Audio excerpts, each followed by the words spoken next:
Bismillahirrahmanirrahim. Assalamu alaikum and a very warm welcome to Communication Skills class. I am your tutor Anila Nosheen and I'll be taking care of your Communication Skills course. In this course, we will make sure that how you are going to improve your communication skills. When I say the word communication, what comes in your mind? Yes, communication has something to do with communicating with people. So communication involves the sender and the receiver. It has to have people interacting with each other. So in this course, we will see that how people interact with each other once they are speaking to each other, once they are sending material. While you send messages to each other every day, while you send messages and while you write down on the piece of paper, sending letters, sending messages, sending text messages, speaking to the people, you watch television on the screen, you listen to the newscasters, you watch dramas. So all of this is what you call communication, and we are going to see that how you can actually polish and how you can actually improve your communication skills and how you can actually jump into the business life and how you can actually apply these communication skills into your practical life. So to begin with, let's quickly see that what exactly we are going to do today. I'll give you the brief introduction of communication skills and what we are going to do today in the classroom. So first of all, we will discuss that what is communication. We will thoroughly see that what exactly and how do you define communication skills. We will see the definition of communication skills and how dictionary actually defines the communication process. Then we will see that how do we communicate and what exactly is the channel and what exactly is the process of communication. Then we will move on to the skill. We will discuss on the broader level, we will discuss what is a skill, and then we will move on to that what are those language skills in the language that we require to study in this semester. We will talk about the language skills, the 4 language skills that you know of. I'll make sure that you get to know of them in detail. Then we will also discuss the types of communication, the different types of communication. We will see that how different categories of communication are different from one another. So these are some types like verbal and non-verbal communication. That one we are going to discuss in detail. We will also study the styles of communication. Some people you will find once they are communicating, they are very aggressive. You will find some people once they are communicating, you will find them they are very submissive and stuff like that. So this is how we will see some categories of styles of communication. We will also discuss the communication cycle. There is a proper cycle and there is a proper process of communication that we are also going to discuss in today's lecture. And then we will also discuss that how efficiently and how effectively one is required to communicate in the workplace. So this is what is the target of today's presentation. Today's lecture rather. So we will make sure that you are going to learn about all these things that I am showing you on the slide. To begin with, let's quickly first of all discuss that what is communication. A dictionary defines communication as a process. Now let's quickly underline these important words so that you have an idea that what exactly is communication. Now dictionary defines communication as a process. Now this process has step number 1, it has step number 2, it has step number 3, 4 and 5. That one we are going to discuss. This is why we call communication a process or a cycle. There has to be one channel from where the message is coming. Like there must be a sender who is sending the message, and the sender is sending the message to someone. Now this someone is going to be the receiver who is going to receive the message. So this sender and this receiver are actually communicating with each other. Now once this sender will send a message to a receiver, this receiver will reply back to the sender. Now message is going and the feedback is coming back from the receiver. What is it? This is a channel. This is a process. So this is how we call communication, or dictionary defines communication as a process where you have the continuous flow of thoughts coming from one area to the other. So the first thing that we have discussed is communication as a process by which information is exchanged. Now what is this sender and what is this receiver trying to do? This sender is actually sending the information to the receiver. Now what is sender sending? That's some kind of the information, or that's some kind of a message that the sender is sending to the receiver. The receiver is listening to that information or a message, and then that receiver will reply back to the sender and this channel will complete. between individuals through a common system of symbols. Now note it down, this is symbols, signs and behaviors. Now there are three things which are categorized in communication definition. Now the sender is sending message to the receiver, maybe through symbols, maybe through signs, or maybe through behaviors. Now the way you are behaving, if you are annoyed at someone, if you are very happy with someone, your facial expressions, your behavior, the way you are standing, the way you are sitting, everything will reveal that what exactly you are trying to communicate. You are angry at someone and you don't want to talk. What would you do? You will lay down, maybe you would step back, maybe you would move ahead and don't by ignoring that person or not looking at that person. So this is how this becomes your behavior of communicating with that person or that very individual whom you don't want to communicate. If you are very happy with someone, automatically your behavior, the way you are, patting them on their shoulders sometimes, you are holding their hands. So this is how your behaviors will automatically tell them that you are very happy with them. And same goes with every situation. You will also observe your behaviors once you are communicating with different kinds of people. Then you have different signs and then you have different symbols. Now signs are something which are there in your language. Now if you take one language, that is English language, as particularly we are talking about the English communication process. Now see that in English language you have some alphabets. You have those alphabets are your letters, A, B, C, D. All of them, they carry one shape. Like if you write down A as this one, B as this, C as this. So you see all of them, they carry their own shapes and they vary from one shape to the other. So the shape carries one sound or one particular thing that is attached to it. So this is one sign of communicating. This is sign language that one communicates from. Another sign language, if you talk about the other sign language, you would have seen outside the toilets a female figure and then a male figure. So male figure would automatically tell you that this is a male toilet, and a female figure will automatically tell you that this is a female toilet. Same goes with your traffic signals. Red indicates that you should stop, it's dangerous to move. Then you have yellow light that indicates that you should start up and you should move on. And then a green light which indicates that you can go without any hesitation or without any fear. So these are all what? These are all signs that indicate that you can actually, you can stick to them, and they have become, kind of universal signs which are available and which can be observed or which can be seen by many different people.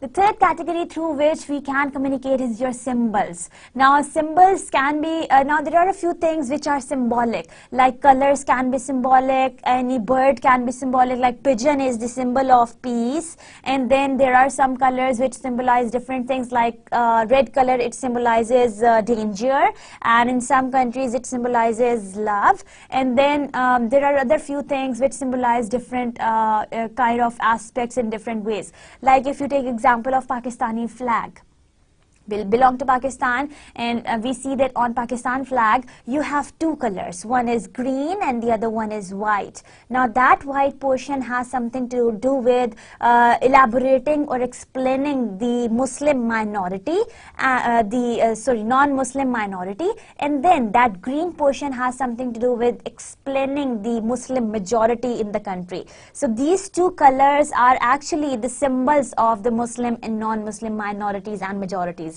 So I hope that you have thoroughly understood the definition of communication, which is basically a process of sharing or exchanging the information between the two individuals, that is your sender and that can be your receiver. Now there can be two individuals or there can be more than two individuals who are actually communicating and who are actually conveying their thoughts to one another. Okay, so this is how the variety, like for example, if the teacher is teaching in the classroom and there are a lot of students who are sitting and they are looking at the teacher and they are listening to her or him, so it makes a one-sided, that's kind of, you know, one speaker but a lot of audiences, and there can be a lot of audiences who are actually talking to one speaker. So this is how the number of individuals or the number of speakers in the communication process may vary from situation to situation. There can also be one-sided communication, like for example, you are listening to the television or you are listening to the newscaster sitting on the television screen. Now if I say that she won't communicate with you, I mean, for example, she is continuously on the screen and telling you the news of the day, but basically she is not communicating with you. That's one-sided cycle because you cannot reply or you cannot give your feedback. This is one category, or this is one-sided communication, that one we are also going to discuss once we are going to talk about the communication cycle in detail. So I hope that you have learnt about the communication definition. So, communication is the activity of conveying information. So, basically we define communication as an activity of conveying information and of exchanging the information between the individuals. Now, if you see, communication has been derived from the Latin word communis. Now, this communis actually means to share. Now, what exactly you are sharing? You are actually sharing your thoughts, your ideas, your feelings, your emotions, or one time you are also exchanging your information with one another. That is one message. That can be the representation of your feelings, that can be the representation of your emotions, behavior, or anything like that. What basically communication requires is a sender, a message, and an intended recipient. Now, there is a sender, there is an intended recipient, the one who is receiver and who is receiving the message. Now, this sender is sending message to the receiver and this receiver is all attentive. It means that that receiver is listening to that presenter or that sender very carefully. So this is how, and this is what you explain communication as, and this is what the communication cycle basically requires. Now, if you see on the slide, communication basically is the combination of 3 V's. Now, if you are being asked that what are these 3 V's, you may write it like this. Now, 3 V's are verbal, vocal, and visual. Now, these 3 categories are to do with, and they are actually the combination of your communication in everyday life. Your verbal message has something to do with the message that we deliver, that can be spoken, that can be written, or that is being interpreted and that is being, understood by the next person carefully. So that can be in the form of spoken language, or that can be written version also. Maybe you are talking to someone, so it becomes your spoken expression, or maybe you are actually taking care of, or you are actually talking to the person, or you are actually sending message to the next person, so this will become your verbal message, that is through your verbal expression. Vocal has something to do with the voice that we convey. So it is not about the message that you are saying, it is about how you are actually conveying the message. I am happy, I am very happy. Now you see, so this is how the way you are saying things is going to make a lot of difference. I'm tired, I'm really very tired. Okay, so this is how the way you say things is going to make a lot of difference. We will also see some examples in the upcoming slides that how you can communicate one line in different ways. Then there is one third V, that is your visual, that has something to do with your body language, the way you are standing, the way you move your hands, the way your facial expressions change. So all of these things, they fall under the heading of your visuals of your communication. So there are 3 V's that we have discussed in communication or under communication. Your communication is the process of 3 V's, that is verbal, vocal, and visual. So now see that how exactly do you communicate and how exactly do we communicate to each other. Communication basically don't fall in isolation. It does not occur in isolation. You have to have a proper channel, and you have to have that proper staircase through which you understand that how exactly you are communicating. Now, basically communication revolves around your skills. That are your skills that are related to your language skills. To understand those language skills, it's good that we understand that what exactly is a skill. Now, if you see the definition of a skill, skill is basically defined as the learned power of doing something competently. Now, this is not something that is there inborn or innate. Skill is something that is the learned power. You learn these skills. Like, for example, you go to the art museum, you go to the art university. You had this talent of painting something, or you were good at drawing, but your mother, she sent you to the art school, and there you learned the different, while painting with different mediums of art. Now, once you have learned that ability of painting with oil paints, with painting with, watercolors, and then making sculptures, and then carvings and all that, so you became a skilled painter. So this is what is the difference between, like, you were an inborn artist, the one who had this talent of painting something, but now you have become one skilled painter, the one who has got all the skills to work on them. So you have, in other words, you have learned that power of painting with different mediums, of doing something competently. Now that you knew that how to actually paint something, now you are competent enough of painting in different mediums. It is developed or aptitude or ability. So that has become your ability and your aptitude of doing something in different ways.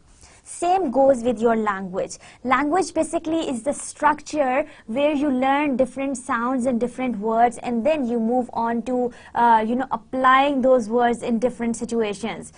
Different languages at the same time.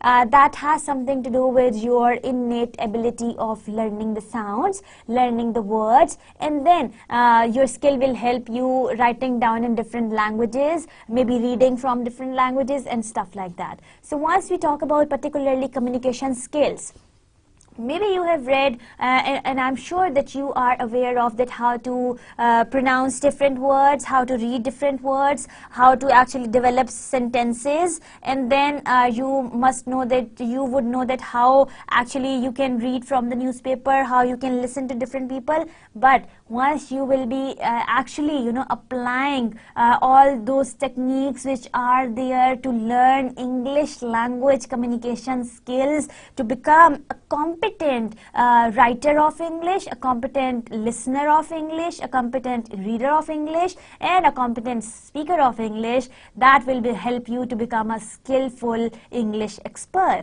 So this is what is exactly the difference between a skilled one and the one who has learned it without any ability or without any power. So we are basically to discuss the 4 language skills which you can also see on the display.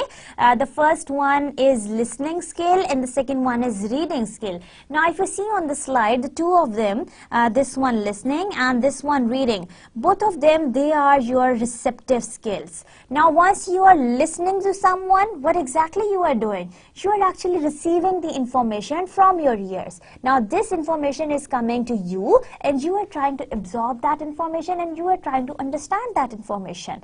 Now once you are reading from newspaper, once you are reading from news channel, you are reading your text message, what exactly you are doing? You are actually again receiving the information. Now this information is coming to you and you are actually trying to receive the information, you are actually trying to understand that information and trying to interpret that into your own understanding. Then both of these receptive, so both of them, they become your receptive skills that we are going to focus on. The good your listening is going to be, the good your speaking is going to be. The good your reading is going to be, the good your writing is going to be. So all of them, they are actually interconnected with one another, and you will see that how you can work on all these skills to make yourself one good communicator of English. You have then speaking and then you have writing. Now this speaking and this writing are your productive skills, because once you are speaking something, you are actually producing the information from your mouth, from your vocals. Once you are writing something, you are producing the information on the piece of paper, or maybe you are typing on the computer, so you are also doing it with your hand, and your brain stimuli is also involved there. So this is how this writing and this speaking, both of them, they are your productive skills, because you are producing the information for the next person. What were the listening and reading? They were your receptive skills, because you were receiving the information. Your speaking and your writing, they are your productive skills, because you are actually producing the information. Remember the thumb rule. The good your receptive skills are going to be, the very good your productive skills would be. So you are going to concentrate first on your listening and your reading, so that your speaking and your writing are going to improve at the same time. Once you are going to focus on your receptive skills, only then you can produce the good productive results. Now, if we check the communication frequency on the board, the first thing that you see is listening. It goes here. Then you have your reading. Then you have your writing, and then you have your speaking. Now see the percentage of listening, that's 32%, reading is 19%, writing is 23%, and speaking is 26%. So in other words, it means that the level of, or the percentage of your listening is the highest once you are going to talk about the communication frequency. So in other words, it means that you are supposed to concentrate on the first basic skill, that is your listening skill. The good listener you would be, the active participant, the active speaker, the active writer, and the active reader you would be. So this is going to be, and this is going to participate, and this is going to involve and result in becoming one good communicator for others. Now, as I said in the beginning, that we are going to also discuss the communication types. Now, basically, there are two communication types that we will concentrate on, and we will thoroughly study, and we will try to differentiate between two of them, and we will also see the similarities between two of them. Now, there is one thing that is verbal, and there is one thing that is non-verbal. Now, let's underline them. One is verbal, and the other one is non-verbal communication. You communicate verbally and you communicate non-verbally. Now, let me explain it to you through one example quickly. I'm saying goodbye. I'm saying hello. Now, what I am trying to do? I am trying to accompany my spoken communication with my non-verbal behavior. Now, this hand movement has something to do with my non-verbal behavior. If I am not speaking and I would simply say, what would you understand? Yes, I am saying hello, or sometimes I am saying goodbye. Okay, if I say good to go, okay. So sometimes you ask me, how are you doing? And I say, it means that I am doing good, or I am doing great. So this is how your communication has this ability of verbal communication, like the sounds which you are producing from your throat, from your voice, from using your voice modulation, and sometimes your non-verbal behavior. That has something to do with your facial expressions, that has something to do with the way you are sitting, the way you are standing, that is something to do with your behavior. So these are two categories that we will discuss in detail. Now, if you see, verbal communication has something to do with words and voice modulation.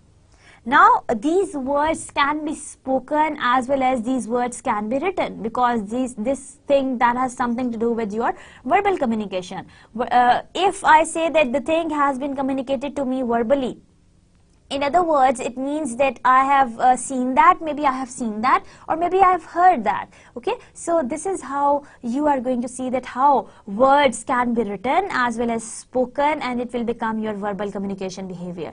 The second thing is your voice modulation, the way you use your voice to communicate with the next person. If you have a low voice, if you have a loud voice, that's going to really make a lot of difference.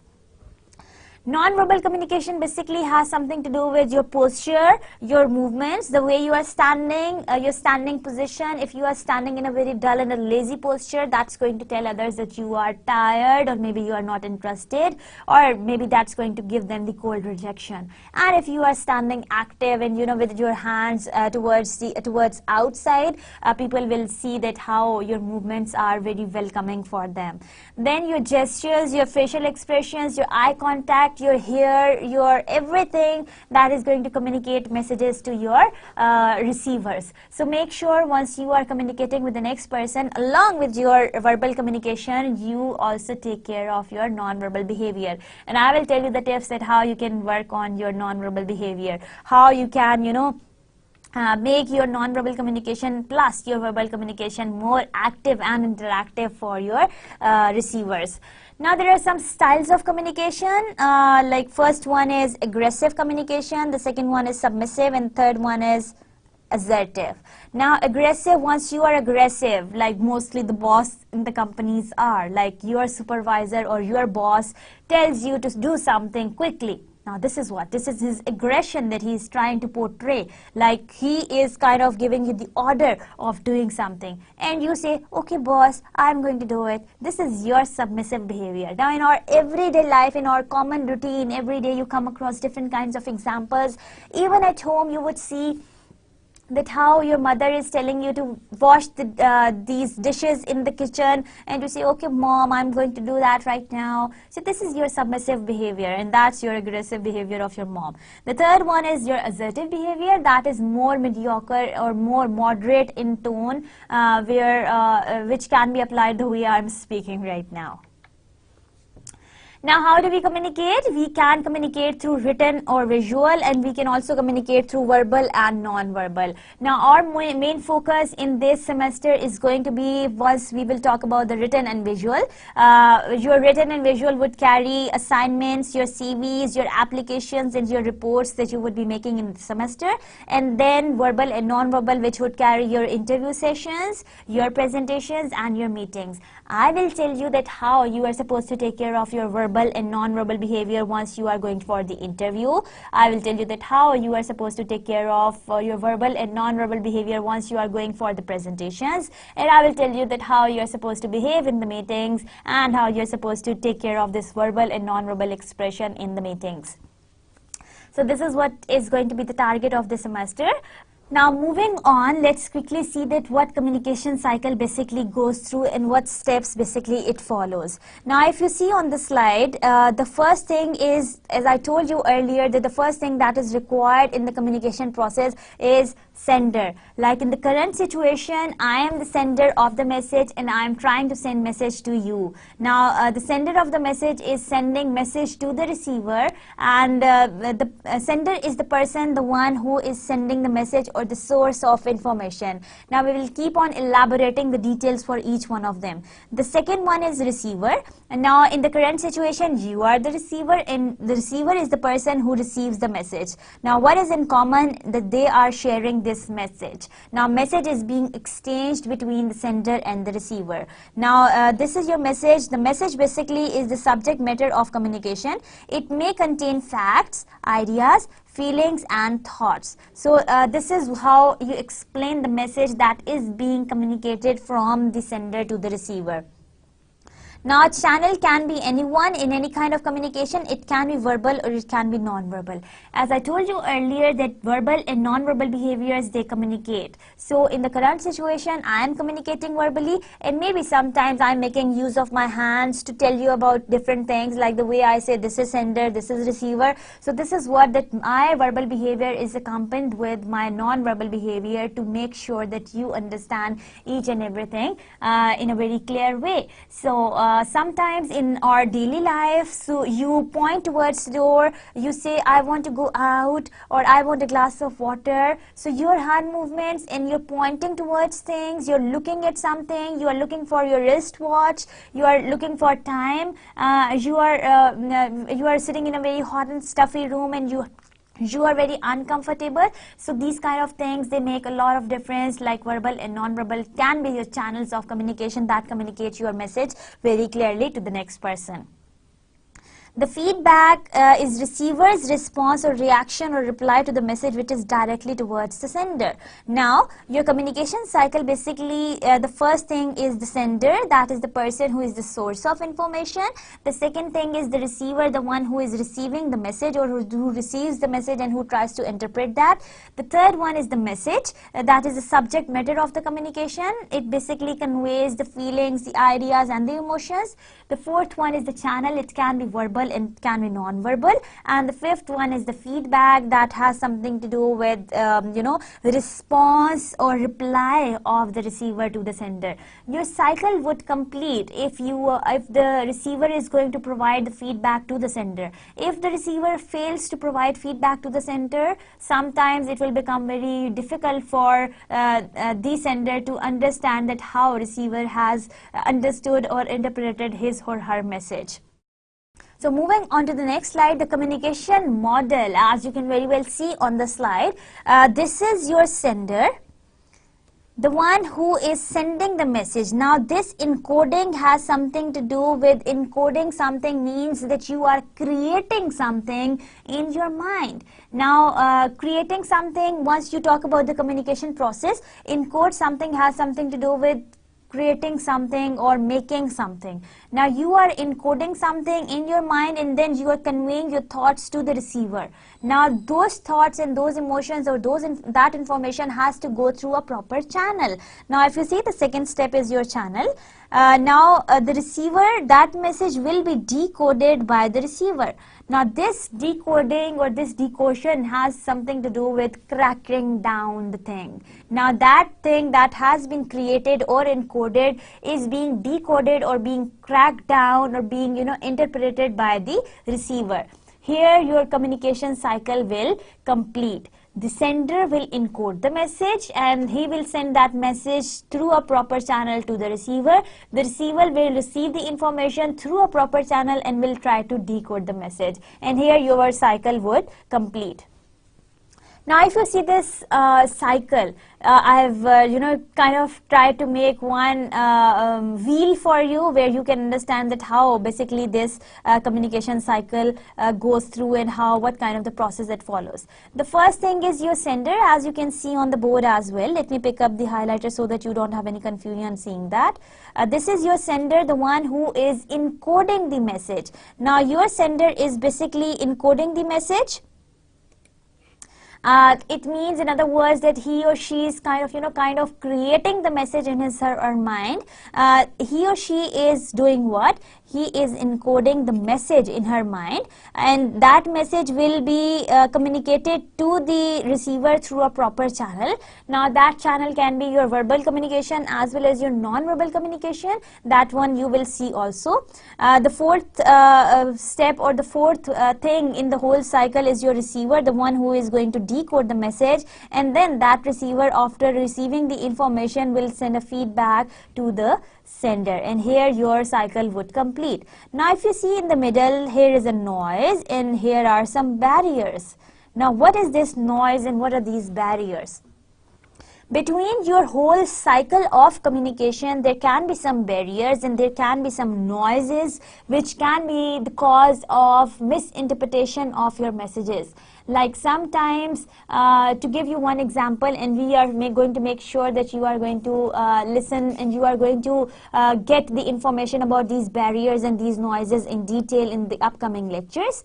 This noise and these barriers can be those things which can create confusion between the sender and the receiver, which can be one hurdle between for sending the message from sender to the receiver. So you will see that how these barriers can destroy the meaning of the message and how they can help the receiver cause the misinterpretations of the message.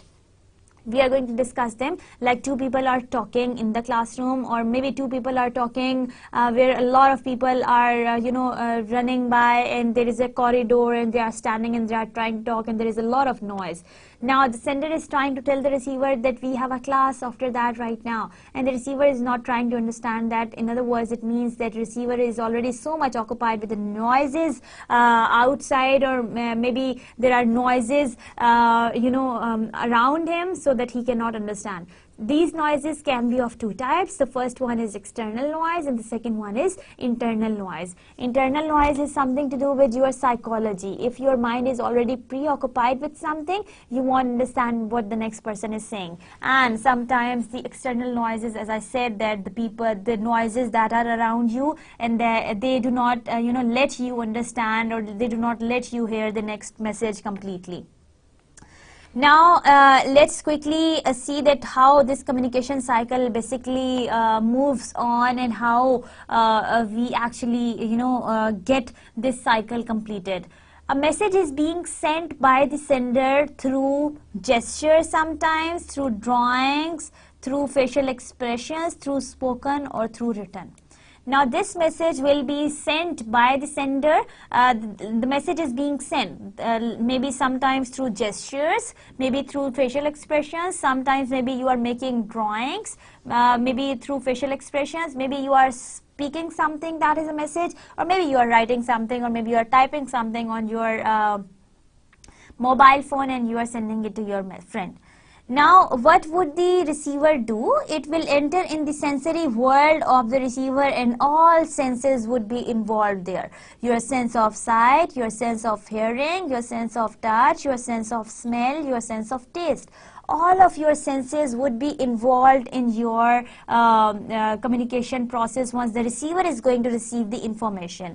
Now all your senses are involved in receiving the message. Like for example, to tell you one thing very smart, or to tell you one thing and to share with you a very interesting information, if one of your senses is not working actively, your other senses will become very active and very responsive. Like for example, you would have seen these people who cannot see, or maybe if you personally stand in a very dark room, and if you experience that the room is very dark and you cannot see anything, now what would happen to you? Your eyes would be wide open, however your ears would work more actively and efficiently as compared to your eyes, because your one sense has started working hyperactively as compared to the other one, because that was absent in this situation or in that situation. So all your senses, they automatically start working and try to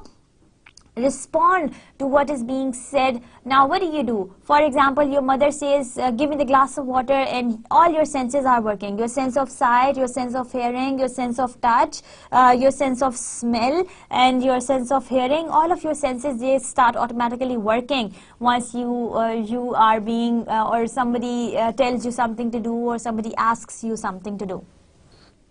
Once the message is being entered in the sensory world of the receiver, basically stimuli, it picks up the message and it basically tries to collect down the message, or basically it picks up the message in the brain.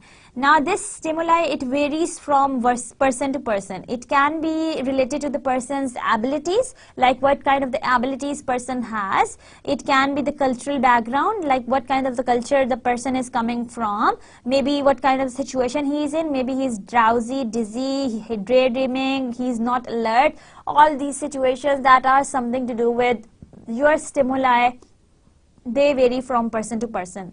Sometimes there are outside noises which does not allow you, or sometimes these outside noises do not allow you to listen to the next person carefully.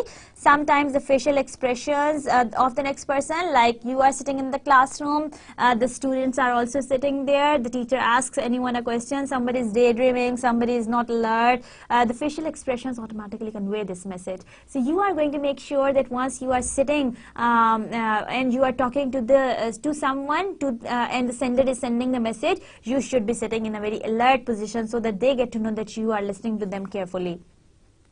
Sometimes your stimuli can get this double or dual meanings of the words. We will also discuss that what categories of the words are there. There are two categories. The first one is connotation,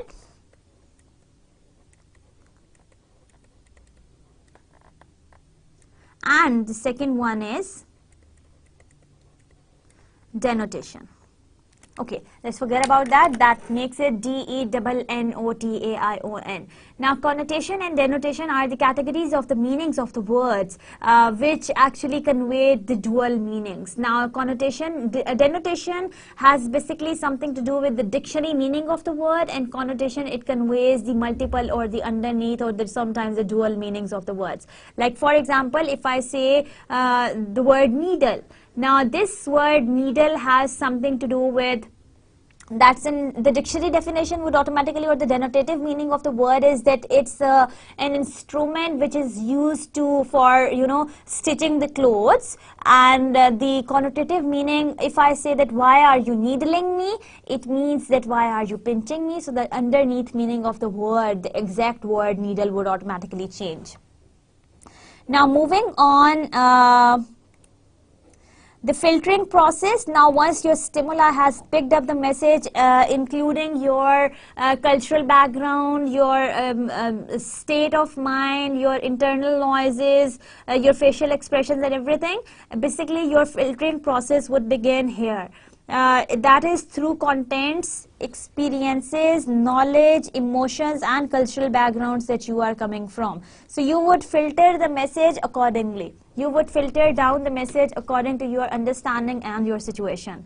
The next step would be that you are going to give the message response to the sender. Now this message response can be in the form of words, that is your verbal expression that you are going to take care of, and that can be through gestures, and that can be also through your physical actions and your physical behavior. Now message response is being coming from the receiver, and then the cycle is being repeated. How the cycle is being repeated? Because the sender is sending the message to the receiver is taking that message and using all his senses, takes that message into his or her stimuli. Your mind starts working, and then the filtering process that has something to do with decoding of the message, and then you give a message response, maybe through your facial expressions, maybe through your verbal behavior, maybe that can be verbal or that can be non-verbal. You would give your response to the sender, and sender would reply back to you. You would reply back to the sender will reply back to you. So this channel is going to go on and on and on, and this cycle will go on, and cycle is repeated, and this is what you call communication. So this is, I hope that you have learned about the communication thing very clearly and very carefully. Now if you see on the slide, this is your sender, the one who is encoding the message. The message is being transmitted through the external noises. Now see, the idea or the information is being, there are some internal noises within the mind of this person, that what exactly I am supposed to tell this person, what exactly I am not supposed to tell this person, what your psychology allows you to share with that person and what your psychology doesn't allow you to share with that person. Then this person is your receiver, the one who is going to decode the message. The message is being received and the message is being decoded. Now there are some internal and semantic noises that when we which are there. Not all the people think alike, not all the people understand alike. Now there are some semantic noises. This semantics has something to do with study of the sentences. Maybe he or she would interpret that sentence differently in different situations. Maybe he or she can ask the question from the sender, do you mean this, do you mean that, and this is how they are going to, this cycle is going to, you know, go on and on and on and on. So this is how the sender will encode the message and then transmit that message through the external noises, and then the receiver will decode the message while after receiving, and then through the internal and semantic noises. So this is basically the structure of your communication. Now moving on to the next slide. Communication, as I told you earlier, this is last step of the last stage of our today's lecture, and we will thoroughly discuss that how do we communicate in the workplace, as inshallah all of you would be going into the practical lives and you should know that how you are actually supposed to convey on the workplace, and there are some people whom you are supposed to communicate with. So the dictionary definition of the workplace basically defines a workplace as a place such as an office or a factory where people are employed. So that's the combination of people coming from maybe different backgrounds, maybe different experiences, where they get together to work on something that is one scope or one objective of working for their whole organization. Like one university is, the main purpose of one university is to give you know, this information or this understanding or this message to their students, that to make and create good students for their future. So every organization, they have their own objectives and they have their own goals. The dictionary definition basically defines a workplace as a place where any office or any factory where people are employed. Now, why do we communicate in our workplace? We communicate basically for networking. Sometimes we make contact, sometimes we use internet for communication, sometimes we exchange business cards, we have colleagues with whom we are communicating, we meet and greet people on the way, Assalamu alaikum, wa alaikum salam, Allah hafiz. So this meeting, greeting, thank you, sorry. So these all things, then people with common interest, they become friends, and then they start communicating and, you know, sharing their thoughts. There are communities being developed for people, like community for healthcare, community for services and all these. Then you network with people for your success. You try to meet those people who are of your area and who could be of the benefit for you in the future. You network for making connections, for your relationships, for your careers, and finding out the opportunities in life. So you see, communication basically is a process. Once you talk about the practical business life, communication basically is a process which will help you grow and go further and become one good, very good citizen of your country. So what is our workplace? That one we are going to discuss. Administrative office, it can be your accounting office, it can be your human resources office, it can be a bookstore, it can be a maintaining office, it can be engineering office, it can be general services, it can be a clinic, it can be registrar, security guard office, student services, discipline office, campus ministry office, or any other that you see, or any kind of the organization in which you have been, or inshallah you will be employed in the future. So basically, since your course has something to do with the business, so we will make sure that everything that we do in this semester is going to, or we are going to, stick to the business scenario, and we are going to stick to the business communication. So that's why I'm, kind of trying to share with you the experience of communicating in the workplace. Now, communication, if you see, as we have already discussed earlier, so we correlate that definition with the workplace definition, the exchange of thoughts, messages, or information as by speech, signals, writing, and behavior. This is the art and technique of using words effectively to impart information or ideas. This is acceptable communication. It differs from company to company, but many aspects are universal.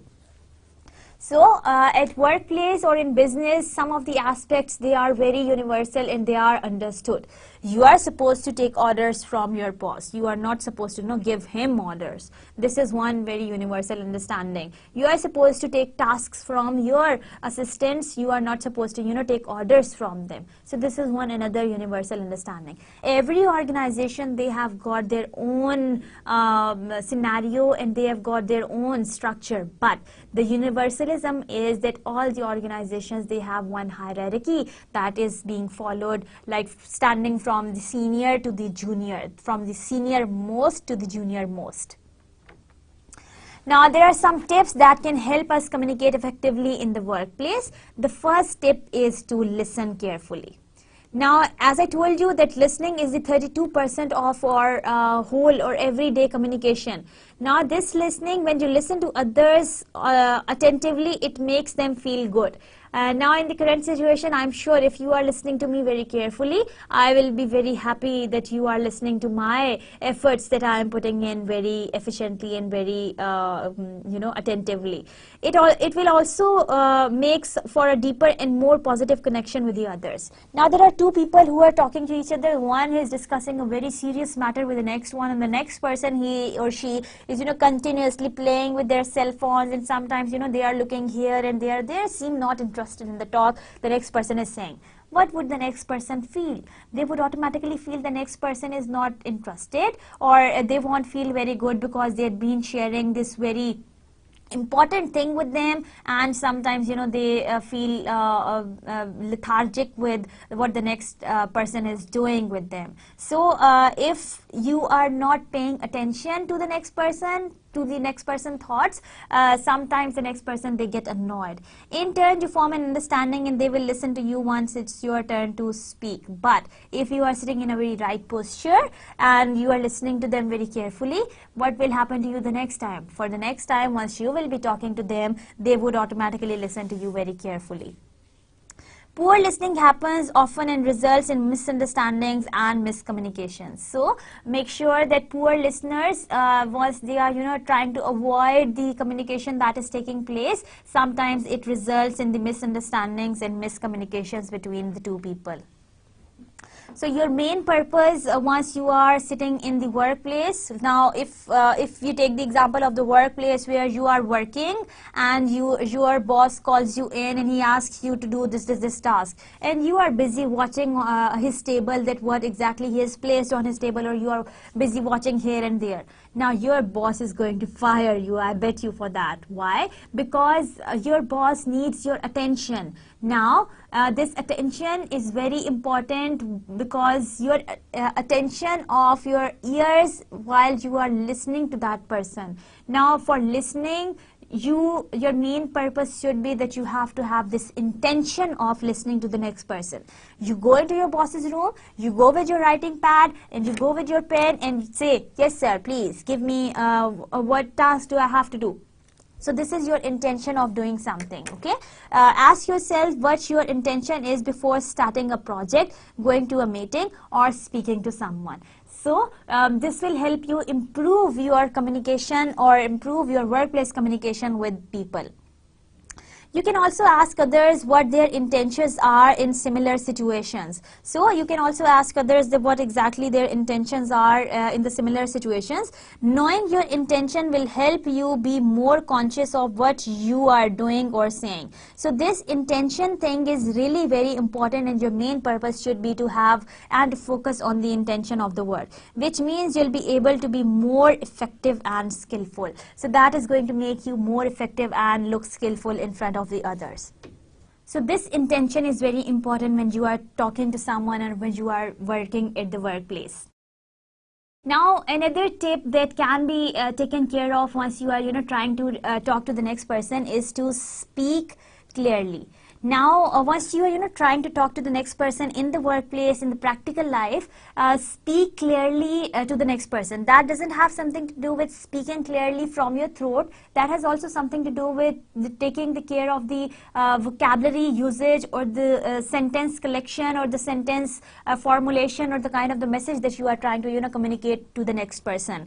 To do so, take a deep breath and remain positive when talking to people. Try to cut out these words like these make it difficult for people to understand what you are trying to communicate. So sometimes these kind of gaps in your language can be a problem for communicating with the next person, as I am doing it right now also. Try to keep your voice steady and don't talk too quickly or too quietly. Like you should not rush quickly, that you are supposed to wrap up your sentence quickly, and sometimes you are too quiet to answer to the next person.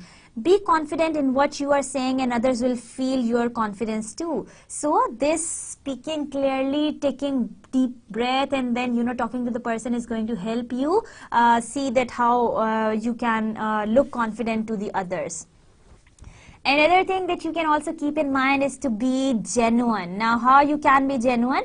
Being genuine can include speaking honestly, expressing excitement and sadness when you feel like it, and being friendly. Now, this is what is your genuine. When you are angry, you should show your anger. When you are happy, you should show your happiness. If you are going to hide that, that's not something that is genuine, because that's not something that is like you. So be like yourself and try to represent what you are. There is nothing wrong with saying, no, I don't really agree with that, or I think you have changed my mind. However, don't be rude. I was just being honest is not a good excuse for being harsh. Okay, so these kind of sentences, don't make yourself very rude for the others. You can make or you can take help of these sentences that I have just narrated for you. Sometimes you can say, I was just being honest. was, you are trying to explain facts. No, I don't really agree with that. I think you have changed my mind. So, but do not, try to jump onto the conclusions quickly. Being genuine builds your confidence. That is also going to build your confidence and look good in front of the receivers. Another tip is to be receptive. Now you are receiving the information and you are being receptive. Be open to what others are saying or offering. So you are being open for, or you are being welcoming for the others. Often people restrict the flow of ideas and communication because they are making too many assumptions or are being too quick to judge and criticize. So you should be open enough to receive that criticism that people are sending. That can be a negative criticism or that can be a positive criticism. But your main purpose is going to be that you are going to be receptive and be open to all the things that the people are telling you. Now, if you see on the slide, there is a communication flow in the workplace. Like there you see there is one arrow going up, that's the upward communication. One arrow is going down, that is the downward communication. One arrow is going straight, that's kind of, straight communication that goes on between the peers. Now, downward communication, upward communication, lateral communication, and a grapevine communication are the varieties of communication that happen in the workplace situation or in the workplace communication. That one we are going to discuss now. Downward workplace communication is, in other words, also known as enabling. Now, let's first focus on the downward communication in the workplace and a couple of its important characteristics. It basically is a workplace communication between a manager explaining a task to an employee. So that's kind of giving an order to an employee that this is what you are supposed to do and submit it to me by the end of the day. A customer gives an order to a supplier, okay? So this is also one kind of an order being sent from the customer to the supplier. Shareholders instruct management. So all of them, the basic thing in all of them is that all of them, the basic thing in all of them is that they are the quality that they are sharing is of giving the orders. So the hierarchy is that the information is coming from up to down. So this is what you call downward communication. And as information moves downward in the workplace, it grows increasingly in the detail. Like for example, make a budget report. Make a budget report for the month to include the following. Make sure the report includes the exact amount and the quantity. So this is how the downward communication, it keeps on moving on and on and on. All organization of more than one person must use workplace communication in one way or the other. One person must give another instructions before any activity can occur.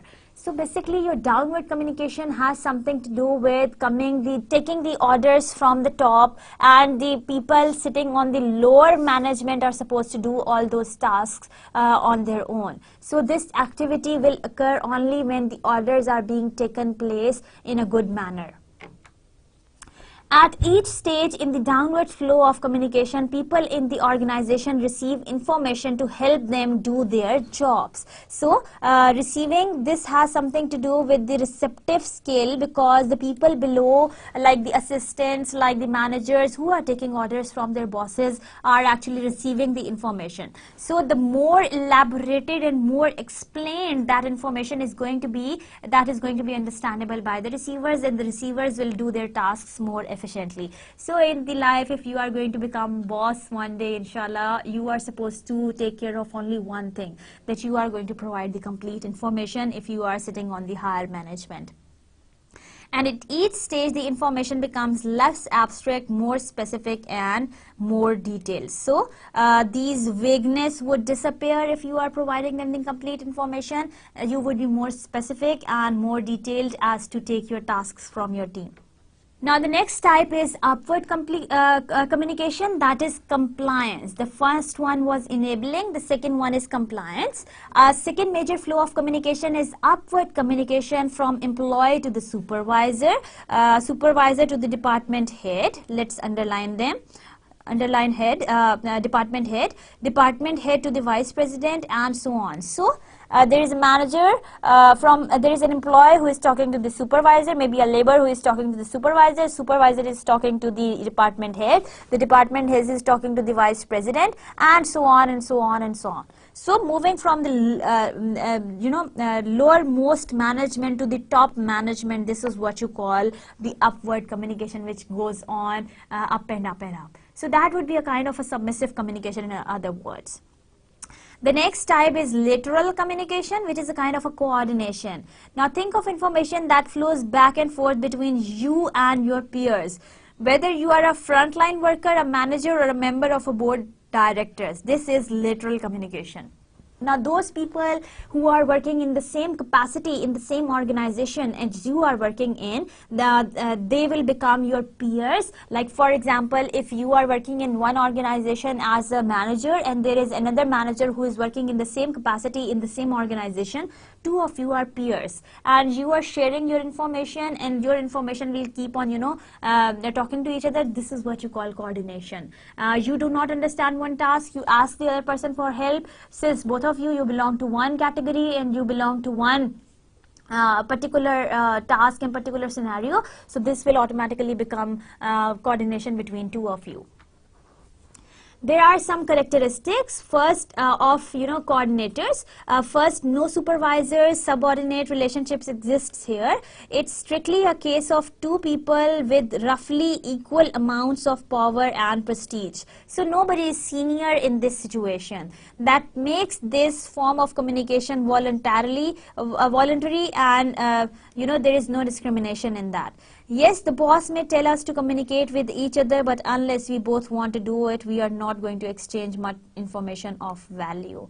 But there are situations where boss is going to tell you that you are going to share that information with that person. So sometimes there are people who resist in talking to the other one, but you are good people, and I hope that you are going to help your colleagues once you are going to go into the practical life. The last type of the communication type that we are going to discuss is the grapevine, that is filling the gaps. Now there is one category other than upward management, downward management, and then lateral management. There is another category that is grapevine management. Now listen to this talk carefully. It's Tuesday morning and John down the hall just emptied out his desk and left the building, apparently for good. Everyone wants an answer to the question, why? If there is no official answer, and sometimes even if there is one, the people around him begin speculating about possible reasons. This is a communication channel that no one owns and no one controls. And while we might complain about gossips and busybodies, we all use it sooner or later. So there is one kind of a gossip box, a chatter box in every organization. Like this question of why should be answered to everyone, that is, filling the gaps of the queries coming in the minds of different people working in the one organization. This grapevine kind of structure has got a function. Despite its many faults, though the grapevine does not have a place, a function in all organizations, it fills in gaps left behind by conventional and official communication. So it has got, or it has to be there to fill the gaps between different organizations. So this grapevine communication is really very important. So communication flow, just to wrap it up, downward communication or enabling communication that moves instructions and other directive information down or through a hierarchy. Upward communication or a compliance means communication that provides feedback to the people who originate downward communication. Lateral or coordinating communication that moves between peers to maintain or improve operational efficiency. The grapevine communication, which fills in gaps in official communication and provides answers to unaddressed questions. So if you are being asked for the definition of each of them, remember that you read and you cram these definitions by heart. I hope that you have understood the difference between downward, upward, lateral and grapevine communication thoroughly, so that you can understand these definitions clearly. So why is effective communication essential in the workplace? We are constantly bombarded by it. It may be in the form of a spoken or written words, pictures, gestures, symbols, and for interesting few telepathic message for a variety of intriguing sources. But in the workplace, effective communication is essential to our progress and well-being. So the more efficiently and effectively you are going to listen to the next person, the more sympathetic you are going to be with them, the more attentive you are going to be for them, your intention, your attention, the way you would look at them, your verbal, your non-verbal behavior, all of them, they are going to make a lot of difference once you are sitting on your workplace. So what is your communicating style? Good communication skills require a high level of self-awareness. You shall be aware of how you look to others and how you are responding to others. Understanding your personal style of communication will go a long way toward helping you to create good and lasting impressions on others. So you should be aware of the way you are standing, the way you are listening to the people, the way you are reacting to their conversations. The way you are moving in your workplace is going to make a lot of difference for you. There are three basic communication styles. The first one is aggressive, the second one is passive, and the third one is assertive. That one we have also discussed in the previous slides. Now that brings us to the end of today's lecture. There are some details that you are supposed to remember to become one good and efficient verbal and non-verbal communicator.